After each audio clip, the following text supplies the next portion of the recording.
I can tell you right here on the ground on the south side of Sarasota, these family members and business owners are relieved because one of the only bridges to Siesta Key has just opened. Anybody who owns a property, homeowners and small business owners finally allowed to drive over. Earlier today, the only way to get there was to walk more than a mile down there to see how their properties fared after Hurricane Milton. Of course, Siesta Key is the barrier island where Hurricane Milton officially made landfall last night.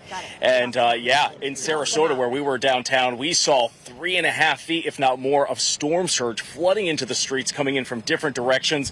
It was tough to get around. It was a dicey situation, and some folks who let their guard down during the height of the storm here in Sarasota. The front end of Hurricane Milton wasn't all that bad. It was eerily quiet in the eye of the storm, but we were smacked by the back end of Hurricane Milton pushing inland. That's what pushed all of that storm surge into the Sarasota area, and the worst storm surge impacts are just to our south. I think we can start our next. Bill, are we to the point where they're still doing search and rescue at this point? Is that still happening after the storm moved through?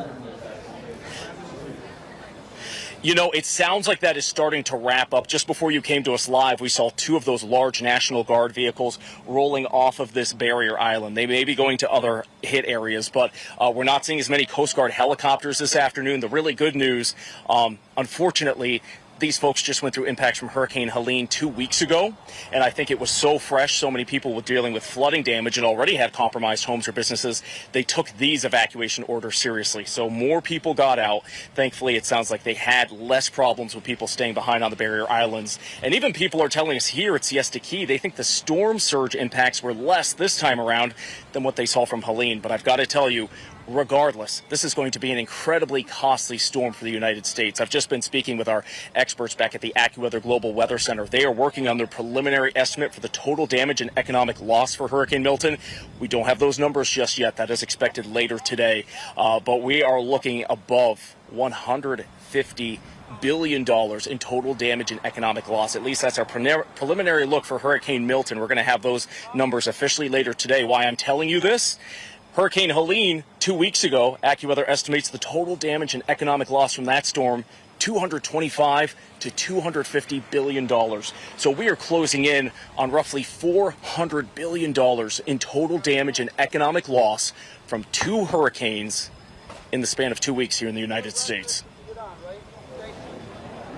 It's kind of hard to get your head around it, that's for sure, all of it. Bill, just last question. In terms of emergency services, what are you seeing on the ground? Are people getting what they need?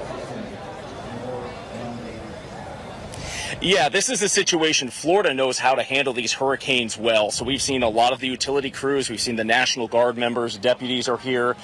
Again, Florida's pretty prepared for these hurricane landfalls, and we have so many resources here just from 2 weeks ago when Hurricane Helene blew through this part of the Gulf Coast, kind of brushed by the worst impacts to the north. But we were in the Carolinas last week. We know that that area was hit incredibly hard in the mountains from that catastrophic flooding that AccuWeather was warning about.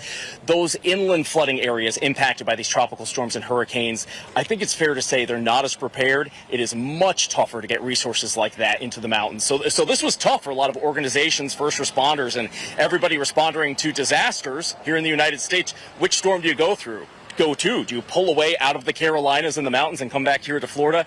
Thankfully, this time around, we're hearing from people. The resources were here. They're getting the help that they need. And the good news, I'm not hearing a lot of helicopters at this hour, not nearly as many sirens as we did earlier today. That's a really good sign. We know there's a lot of damage and people were hurt, but we're being told this could have been a lot worse.